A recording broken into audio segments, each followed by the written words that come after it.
తెలుగు రాష్ట్రాల్లో యూరియా కష్టాలు అన్నీ కావు. ఖరీఫ్ పంటలకు యూరియా జాడలేదు. వరి నాట్లు, పత్తి పంట కోసం దుక్కులు దున్నిన రైతులు యూరియా కోసం ఆశగా ఎదురుచూస్తున్నారు. యూరియా కోసం బారులు తీరిన రైతులతో సహకార సంఘాలు కిటకిటలాడుతున్నాయి. ఆధార్ కార్డు, పట్టా, పాస్బుక్ జిరాక్స్లతో రైతులు పడిగాపులు కాస్తున్నారు. సరిపడా సరఫరా లేకపోవడంతో అరకొరగా మాత్రమే యూరియా బస్తాలు అందుతున్నాయి. కొన్ని చోట్ల ఉదయం నుంచే పడిగాపులు కాస్తే 2 బస్తాలు కూడా దొరకడం గగనంగా మారింది. యూరియా కోసం రైతులు రోడ్లెక్కుతున్నారు. లైన్లో చెప్పులు, ఆధార్ కార్డులు పెట్టి క్యూ కట్టే పరిస్థితి ఉండడంతో యూరియా కొరత ఎంత మేరకు ఉందో అర్థం చేసుకోవచ్చు. ఎరువుల కొరతతో రైతులు తీవ్ర ఇబ్బందులు ఎదుర్కొంటున్నారు. గ్రామాల్లో ఎక్కడ చూసినా ప్రాథమిక వ్యవసాయ సహకార సంఘాల ముందు, ఎరువుల షాపుల ముందు క్యూ లైన్లు దర్శనమిస్తున్నాయి.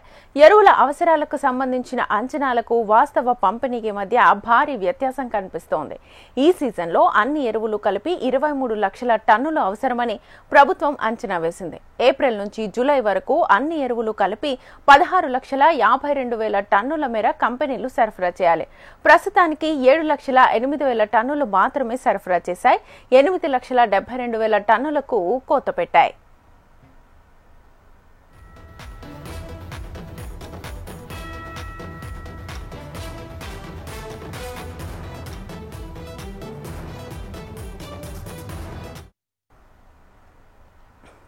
యూరియా పక్కదారి పడుతోంది. కాసులకు కకృతి పడుతున్న అధికారులు సహకార సంఘాల్లో విక్రయించాల్సిన యూరియాను బ్లాక్ మార్కెట్కు తరలిస్తున్నారనే ఆరోపణలున్నాయి. వ్యవసాయ మార్కెట్ అధికారులు వ్యాపారులతో కుమ్మక్కైనట్లుగా ఆరోపణలు వినిపిస్తున్నాయి. వ్యాపారులతో కలిసి బ్లాక్ మార్కెట్ దందా సాగించడంతో పాటు యూరియాను సరిహద్దు దాటిస్తున్నట్లుగా తెలుస్తోంది. తెలంగాణ రైతులకు అందాల్సిన యూరియా పొరుగు రాష్ట్రాలకు యథేచ్ఛగా తరలిపోతోంది. ఇంత జరుగుతున్నా అధికారులు స్పందించడం లేదన్న విమర్శలు వస్తున్నాయి.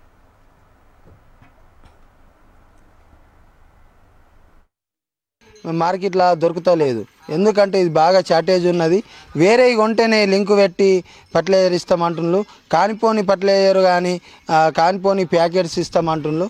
అవి ఎక్కువ ధర ఉన్నాయి. మార్కెట్లో వేరే దగ్గర తక్కువ ధర ఉన్నాయి. అవి కొంటేనే మాత్రము యూరియా ఇస్తామని చెప్పడం చాలా బాధాకరం.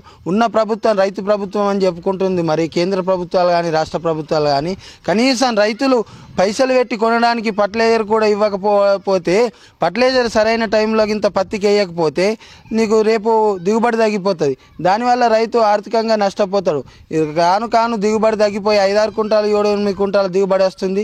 కనీసం సకాలంలోని ఫర్టిలైజర్ కానీ ఈ పెస్టిసైడ్స్ కానీ దొరికితేనే రైతు పెట్టి దాన్ని సకాలంలో సాగు చేసుకుంటాడు. కాబట్టి అదేవిధంగా ఫర్టిలైజర్ ఇప్పుడు రేట్లు కూడా చూడండి. ఇప్పుడు పొటాస్ మొన్న 1,500 ఉండే, ఇప్పుడు 1,800 అయింది. బిస్బిస్ 013 1,300 ఉండే, 1,500 ఏమైంది. ఇలా డిఏపి ప్లస్ యూరియా తప్ప మిగతా ఫర్టిలైజర్లు అన్నీ విచ్చలవిడిగా పెంచేస్తున్నారు. పెస్టిసైడ్స్ చూడండి, మోనోసిల్ ఉండే గతంలో 300-250 ఉండే, ఇలా 550 రూపాయలు అయింది. ఒక్కొక్కటి 2-3 వింతలు 3 సంవత్సరాలు పెరిగిపోతే మరి రైతు పండించిన పంటలకు మద్దతు ధరలు లేవు.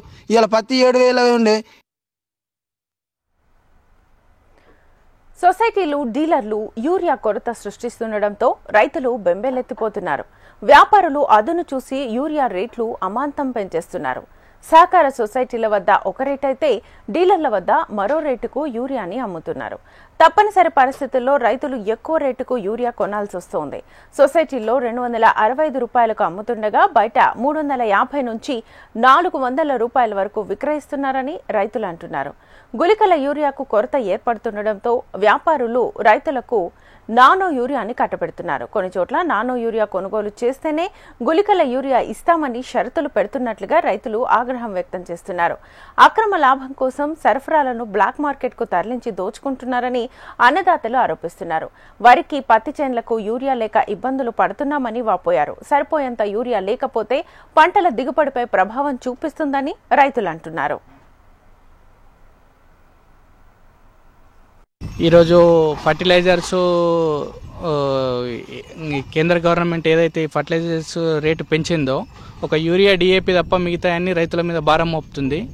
దీన్ని వెనక్కి తీసుకోవాలని రైతుల తరపున మా రైతుల తరపున కోరుతున్నాను. ఎందుకంటే కొన్ని వేల కోట్ల భారం పడుతుంది మా రైతుల మీద. ఇప్పటికే వ్యవసాయం మాకు చాలా ఇబ్బందికరంగా ఉంది అంటలకే ఇదొక భారం మోపుతున్నారు. ఏదైనా పెస్టిసైడ్ రేట్స్ కూడా విపరీతంగా రేట్స్ ఉన్నాయి.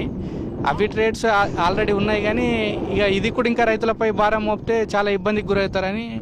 అయితే ఇప్పుడు షాప్లోకి వెళ్తే వాళ్ళు పాత రేట్లు కాకుండా పెరిగిన రేట్ల ప్రకారమే అమ్ముతున్నారు. పాత స్టాక్ ఉన్నా కానీ వాళ్ళు పెరిగిన రేట్ల ప్రకారమే అమ్ముతున్నారు.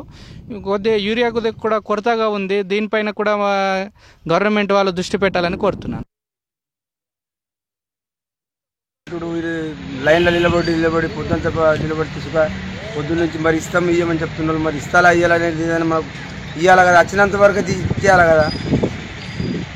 పత్తి పెట్టినాం. ఎన్ని ఎకరాలు? 10 ఎకరాలు పెట్టినాం. దొరకలేదు మరి యూరియా? దొరకలేదు. ఏమంటున్నారు ఆఫీసర్లు? ఏమంటున్నారు? అదే మేము దానికోసం అడుగుతున్నాం కదా ఆఫీసర్లకి. మరి తొందరగా ఇస్తే మాకు టైంకి ఇస్తేనే మాకు పోసుకుని వస్తుంది కదా. పొద్దున్న నుంచి నిలబడ్డాం. యూరియా కోసం మేము ఇట్లా లైన్లో నిలబడుతున్నాం, ఇటుకలు పెడుతున్నాం. ఎన్ని రోజులు వెయిట్ చేయాలి? ఇక యూరియా ఇప్పుడు పత్తులకు యూరియా పోసేటి డిఏపి పోసే టైం అయింది. డిఏపి దొరుకుతుంది కదా, యూరియా దొరకలేదు మాకు. అందుకోసం మేము అందరం కాసుకాలరంతా ఇక్కడ వచ్చి లైన్కు నిలబడుతున్నాం. యూరియా కోసం బాగా ఇబ్బందికరంగా ఉంది. ప్రతి ఒక్క రైతుకు 2 బస్తాలు తప్ప ఎక్కువ ఇచ్చలేదు.